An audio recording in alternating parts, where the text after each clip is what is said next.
नमस्कार दोस्तों, स्वागत है आपका अपने इस YouTube चैनल इजी सिलेक्शन में। मैं ओम सिंह भाटी। आज दूसरा वीडियो है जिसमें बात करेंगे।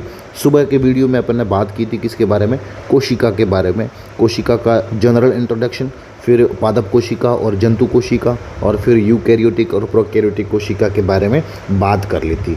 अब इस वीडियो में 10 से 15 मिनट का वीडियो जिसमें बात करेंगे विभिन्न प्रकार के कोशिकांगों की संरचना। अब जितने भी कोशिकांग होते हैं उनकी संरचना के बारे में बात करेंगे। सबसे पहला कोशिकांग है अपने सेल वॉल कोशिका भित्ति या सेल वॉल कहते हैं। अब सुबह अपन ने पढ़ा था कि कोशिका भित्ति होती है वो केवल पादप कोशिकाओं में पाई जाती है। कहाँ पाई जाती है? केवल पादप कोशिकाओं के अंदर होती है। एनिमल सेल के अंदर, जंतु कोशिका के अंदर कोशिका भित्ति का अभाव होता है, उसके अंदर नहीं पाई जाती है। फिर आगे पूछा जाता है कि अलग अलग जो जीव जंतु होते हैं या पादप होते हैं, शैवाल है, कवक है, उनके अंदर कोशिका भित्ति किसकी बनी होती है? तो जो पादपों की कोशिका भित्ति होती है वो सेलुलोज से बनी हुई होती है। किसके अंदर बनी होती है? सेलुलोज होता है। और सेलुलोज होता है वो अल्फा डी ग्लूकोज की अशाखित श्रृंखलाएं होती है। सेलुलोज जो केमिस्ट्री के अंदर अब हम पढ़ेंगे बायोमोलिक्यूल, उसके अंदर सेलुलोज की स्ट्रक्चर के बारे में बताएंगे। फिर कवकों की कोशिका भित्ति होती है वो किसकी बनी होती है? काइटिन की बनी होती है। ये शैवाल की कोशिका भित्ति है वो किसके अंदर क्वेश्चन पूछा गया था? जो थर्ड ग्रेड जो मेन एग्ज़ाम हुआ था, रीड का जो मेन एग्ज़ाम हुआ था, उसके अंदर पूछा गया था कि शैवालों की जो कोशिका भित्ति होती है वो किसकी बनी हुई होती है। तो यहाँ पर शैवालों की कोशिका भित्ति सेलुलोज और पैक्टिन्स, उसके साथ साथ शैवालों की कोशिका भित्ति होती है। उसमें आप लिख देना कि शैवाल की कोशिका जो भित्ति होती है वो सेलुलोज, शैवालों की कोशिका भित्ति सेलुलोज प्लस गैलेक्टॉन्स प्लस मेनॉन्स की मिलकर बनी होती है। सेलुलोज, गैलेक्टो और मेनॉन से मिलकर शैवालों की कोशिका भित्ति बनी हुई होती है। ये एक्स्ट्रा पॉइंट है, इसको इसके अंदर ऐड करना, क्योंकि ये इसके अंदर आपके पूछा गया था, थर्ड ग्रेड के अंदर पूछा गया था कि शैवालों की कोशिका भित्ति सेलुलोज होता है, उसके अंदर गैलेक्टॉन्स होता है और उसके अंदर मेनॉन्स होता है, इससे मिलकर बनी हुई होती है। फिर आती है जीवाणु की कोशिका भित्ति। जीवाणु की कोशिका भित्ति म्यूकोपेप्टाइड से बनी हुई होती है। अब ये म्यूकोपेप्टाइड दो चीज़ों से मिलकर बना होता है। एक होता है एन एसिटाइल ग्लूकोसामिन और एक एन एसिटाइल म्यूमेरिक एसिड। इन दोनों से मिलकर म्यूकोपेप्टाइड बनता है। तो आपके ऑप्शन में दोनों हो सकते हैं, म्यूकोपेप्टाइड भी हो सकता है, एन एसिटाइल ग्लूकोसामिन और एन एसिटाइल म्यूमेरिक अम्ल भी हो सकता है। फिर आगे है सेल वॉल। जो कोशिका भित्ति होती है उसके अंदर परतें पाई जाती है। जैसे मध्य पटलिका होती है, प्राथमिक भित्ति होती है, द्वितीयक भित्ति होती है। तो ये अंदर की 2-3 परतें होती है और वो 2-3 परतें होती है उसके अंदर। जैसे ये मध्य पटलिका होती है। यहाँ पूछा जाता है कि कोशिका भित्ति की मध्य पटलिका होती है वो उसके अंदर वो किसकी बनी हुई होती है? तो ये कैल्शियम और उसके अंदर मैग्नीशियम के पैक्टेंस से बनी हुई होती है। इसके अंदर क्या होता है? कैल्शियम और मैग्नीशियम के पैक्टेंस होते हैं और इसमें पैक्टिन की मात्रा अधिक होती है। अब पैक्टिन की मात्रा के अधिक होने के कारण फलों के पकने के समय ये क्या हो जाती है? मुलायम हो जाती है मध्य पटलिका। जब फल पक जाते हैं, जब मुलायम हो जाते हैं ना, तो इसके अंदर पैक्टिन्स की मात्रा अधिक हो जाती है और फल क्या हो जाते हैं? पक जाते हैं। फिर आती है प्राथमिक भित्ति। ये वृद्धि और विस्तरण की क्षमता होती है। प्राथमिक भित्ति होती है, इसके अंदर क्या होती है? प्राइमरी जो सेल वॉल होती है उसके अंदर वृद्धि, ग्रोथ एंड विस्तरण की क्षमता पाई जाती है। फिर द्वितीय कोशिका भित्ति लिग्निन, शुबेरिन, और ये अब इसके अंदर द्वितीय कोशिका भित्ति होती है। इसके अंदर क्या पाया जाता है? लिग्निन पाया जाता है और शुबेरिन नामक पदार्थ पाए जाते हैं, जिसके कारण ये क्या होती है? द्वितीय कोशिका भित्ति अधिक कठोर होती है। तृतीय कोशिका भित्ति जिम्नोस्पर्म वाहिकाओं में जाइलिन से निर्मित होती है। किससे बनी होती है? जो जिम्नोस्पर्म की वेसल्स होती है, वाहिकाएँ होती है, उसके अंदर कोशिका जो तृतीयक भित्ति होती है ये किसकी बनी होती है? जाइलिन से मिलकर बनी हुई होती है। फिर कोशिका भित्ति की उत्पत्ति कहाँ से होती है? जो सेल डिवीजन होता है, कोशिका विभाजन होता है, उसकी टीलोफेज अवस्था में एंडोप्लाज्मिक रेटिकुलम से होती है, अंतर्प्रद्रवी जालिका से होती है। ये इंपॉर्टेंट है, इसको नोट कर लेना, याद कर लेना कि कोशिका भित्ति का निर्माण कोशिका विभाजन की टीलोफेज अवस्था के दौरान एंडोप्लाज्मिक रेटिकुलम अंतर्प्रद्रवी जालिका से होती है। फिर कोशिका भित्ति में 2 प्रकार के गर्त पाए जाते हैं। ये क्वेश्चन पूछा हुआ है, शायद मेरे हिसाब से लैब असिस्टेंट में पूछा था कि कोशिका भित्ति में जो किस प्रकार से पूछा था, आगे बात करते हैं। कोशिका भित्ति में 2 प्रकार के गर्त होते हैं। एक होता है सरल गर्त होता है और दूसरा होता है परिवेशित गर्त होता है। अब ये जो सरल प्रकार के गर्त होते हैं वो चालनी नलिकाओं और संकोशिकाओं में पाए जाते हैं। चालनी नलिकाएँ और संकोशिकाएँ, इसके अंदर क्या पाया जाता है? जालनी नलिकाओं और संकोशिकाओं के अंदर सरल गर्त पाए जाते हैं, और परिवेशित गर्त होते हैं वो जिम्नोस्पर्म की वाहिकाओं के अंदर और एंजियोस्पर्म की वाहिनिकाओं के अंदर पाए जाते हैं। वेरी वेरी इंपॉर्टेंट है, इसको याद रख रखना, अपने नोट में ऐड कर देना कि जो परिवेशित गर्त होते हैं वो जिम्नोस्पर्म की वाहिकाओं और एंजियोस्पर्म की वाहिनिकाओं में पाए जाते हैं। अंतरकोशिकीय जो पदार्थ होते हैं उनका प्लाज्मोडेस्माटा दो कोशिकाओं को जोड़ने वाला होता है, जिसके अंदर पदार्थों का क्या होता है, संवहन होता है, वो प्लाज्मोडेस्माटा के द्वारा होता है।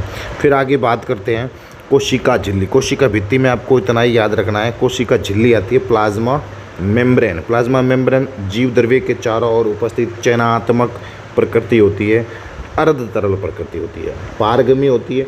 देखो चयनात्मक और पारगम्य झिल्ली होती है। चयनात्मक क्यों होती है, क्योंकि कोशिका के अंदर जो जीव आते हैं वो उनको सेलेक्ट करके अंदर डालती है।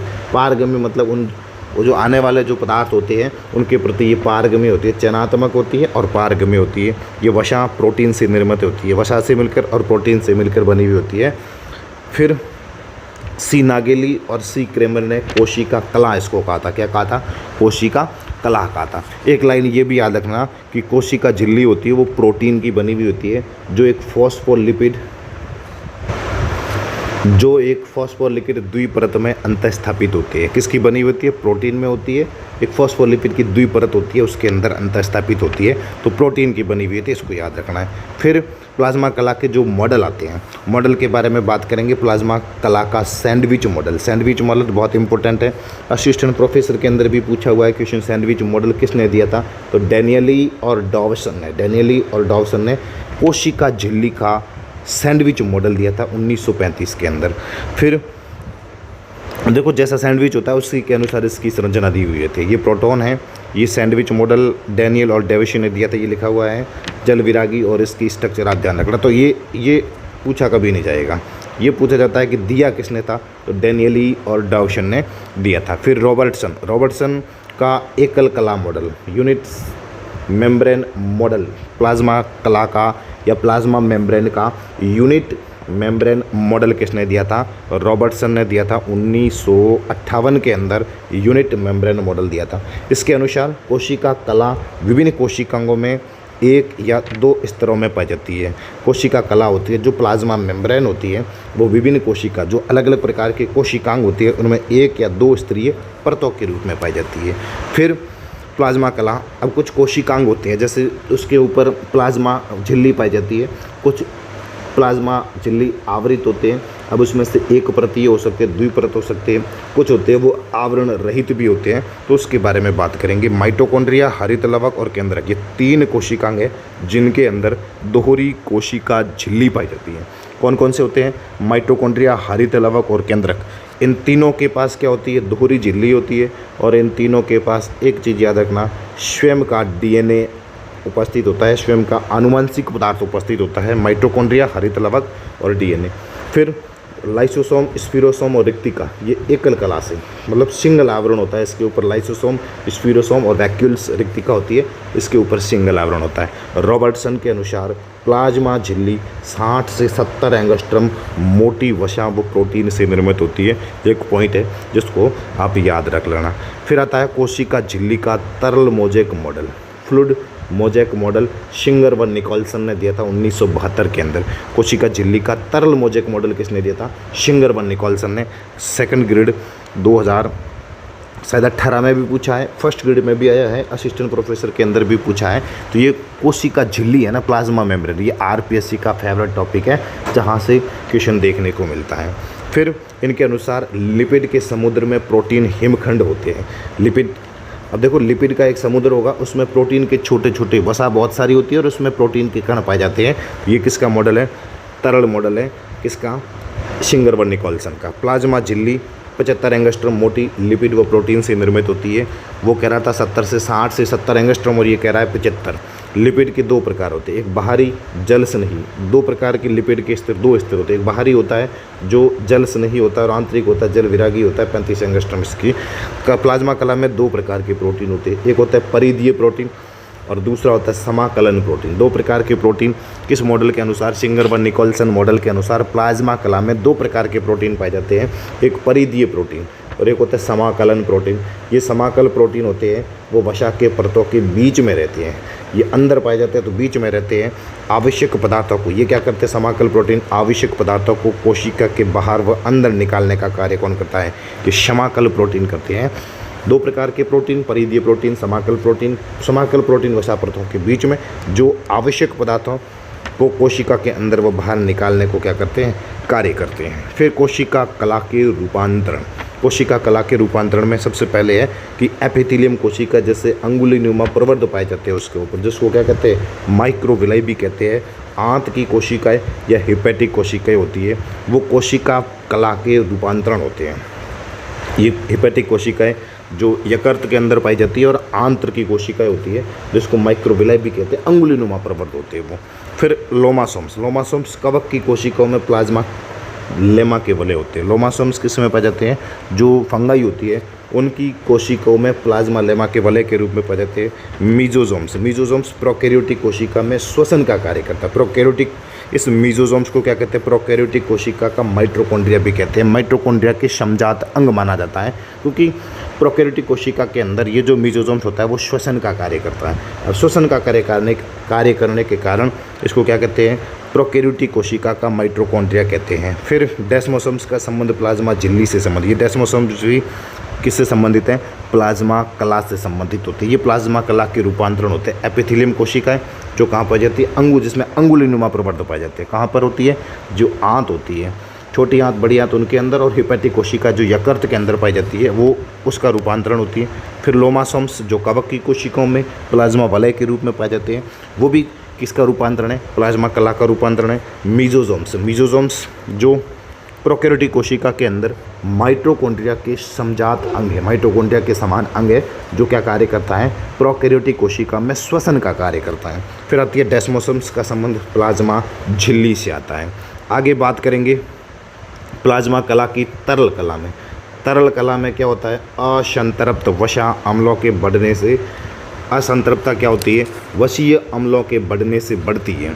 ये ACF 2021 के अंदर पूछा है कि प्लाज्मा कला की तरलता क्या होती है, असंतृप्त वसीय अम्लों के बढ़ने से क्या होती है, बढ़ती है। असंतृप्त वसीय अम्ल बढ़ेंगे तो प्लाज्मा कला के अंदर जो तरलता है वो भी क्या होती है, बढ़ती है। फिर प्लाज्मा कला परिवहन, मेम्ब्रेन ट्रांसपोर्ट दो प्रकार का होता है, एक सक्रिय परिवहन होता है और एक निष्क्रिय परिवर्तन होता है। प्लाज्मा कला के अंदर जो परिवहन होता है, ट्रांसपोर्ट होता है, वो दो प्रकार का होता है, एक सक्रिय एक्टिव पैसिव ट्रांसपोर्ट, एक पैसिव एक्टिव ट्रांसपोर्ट और एक पैसिव ट्रांसपोर्ट। ठीक है, अब एक्टिव है तो इसके अंदर ऊर्जा का व्यय होगा। पदार्थों का स्थानांतरण निम्न सांद्रता से उच्च सांद्रता की ओर होता है, पदार्थों का स्थानांतरण होता है। इसमें इतना क्वेश्चन यहाँ से पूछा नहीं जाता है। फिर यहाँ से ऊर्जा का व्यय, निष्क्रिय है तो उसके अंदर ऊर्जा का व्यय नहीं होगा। पदार्थों का स्थानांतरण उच्च सांद्रता से निम्न सांद्रता की होता है, जैसे विशरण है, पराशरण है, उसके अंदर कौन सा होता है, निष्क्रिय परिवहन या पैसिव ट्रांसपोर्ट करते हैं। फिर महत्वपूर्ण कुछ बातें हैं, इंपॉर्टेंट है, यहाँ से क्वेश्चन पूछा जाता है कि एंडोसाइटोसिस मतलब कोशिका झिल्ली द्वारा बाहरी पदार्थों को, एंडो का मतलब अंदर लेना, तो बाहरी पदार्थों को घेर कर पाचन करना क्या कहलाता है, एंडोसाइटोसिस कहलाता है। अब घेर कर करेंगे, यदि ठोस पदार्थ है तो उसको फैगोसाइटोसिस, कोई पदार्थ ठोस है उसको घेर कर अगर उसका पाचन कर लेती है तो उसको कहते हैं फैगोसाइटोसिस। और अगर तरल पदार्थ है तो उसको क्या कहते हैं, पिनोसाइटोसिस। तरल का मतलब याद रखना पानी, पानी का मतलब पिनो, तो इस तरह से इसको याद भी रख सकते हो। अगर ठोस पदार्थ है तो उसको कहते हैं फैगोसाइटोसिस, और अगर तरल पदार्थ है तो उसको क्या कहते हैं, पिनोसाइटोसिस। और हिंदी में इसको कहते हैं कोशिका पुयन कहते हैं, कोशिका पुयन कहते हैं, पिनोसाइटोसिस आप याद रखना।